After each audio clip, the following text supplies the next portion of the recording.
Today we're going to discuss a new topic. What is literary theory? Purdue University describes theory as a set of different lenses critics use to view and talk about art, literature, and even culture. These different lenses allow critics to consider works of art based on certain assumptions, and we're going to discuss those assumptions today. But first, let's discuss the purpose of theory. Theory can help us to solve a problem in the reading. It can help us to understand the world in which we live. It can help us to make sense of conflicting readings. And it can prepare us to construct scholarly judgments about literature. We're going to discuss 4 types of literary theory. Reader response theory says that a text is the way it is because of how readers look at it. So any explanation of a text meaning needs to take into account the ways different people react to the text. There are 3 assumptions to reader response theory. Number 1, the reader's response is what counts. We can't know for sure what an author intended, and the text itself is meaningless unless a reader responds. Number 2, readers actively create meanings in text, guided by certain goals and guidelines. Number 3, responding to a text is a process. Descriptions of that process are valuable because one person's response may enrich another reader's response. A how-to guide for reader response theory. Move through the text in slow motion, describing the responses of an ideal reader, what's anticipated, what's experienced, or move through the text describing your own personal responses. Focus on how particular details shape readers' expectations and responses.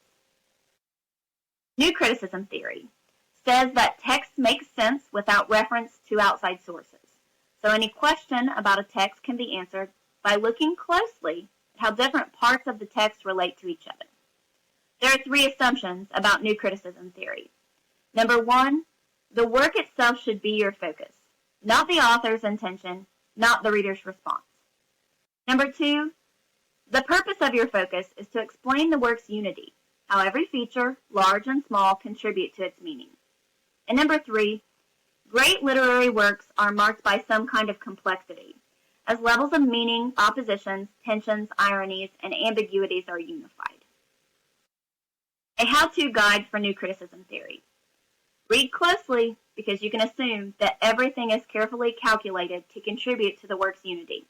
Things such as figures of speech, point of view, diction, recurrent ideas or events, etc. Find oppositions, tensions, ambiguities, and ironies in the work, and make sure you mark those in the margins. Indicate what holds these various elements together and ultimately unifies the work. Historical or biographical criticism says that texts are written by authors who are heavily influenced by the events in their lives and the world in which they live. So any question about a text should be answered by referring to outside information about the life of the author or the history and culture in which the author lived or continues to live. Again, there are 3 assumptions about historical biographical theory. Number 1, it matters where and when something is written, and by whom. Number 2, these important considerations include facts about the author's life and the larger history around the author and the work.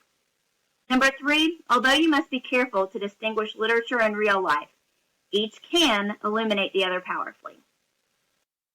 A how-to guide for historical biographical theory. Research the author's life and relate that information cautiously to the work. Research the author's time, political history, economic history, intellectual history, etc. And then research how people reason during the author's lifetime, the patterns and limits involved in making sense, and then relate those logical strategies to the work in question. Feminist or gender criticism. This kind of criticism looks at the way male and female characters act in a story and analyzes how the behavior reflects the author's cultural context and how those portrayals might affect readers' perceptions of gender. This kind of criticism also looks at what a text leaves out. For instance, if there are only stupid men in the story, a gender critic would analyze why. There are 3 assumptions about this theory as well.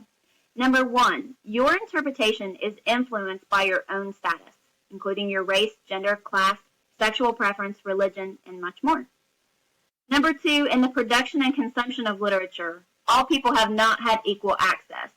Exposure to relevant literature may also be limited. And number 3, literature is an arena for influencing social change. A how-to guide for feminist gender theory. Identify the qualities of gender, race, class, sexual orientation, etc. of the author and the characters. Consider whether or not the text promotes or discredits stereotypes. And imagine how the text might be read by a certain type of reader, or how the text might be neglectful to a certain type of reader.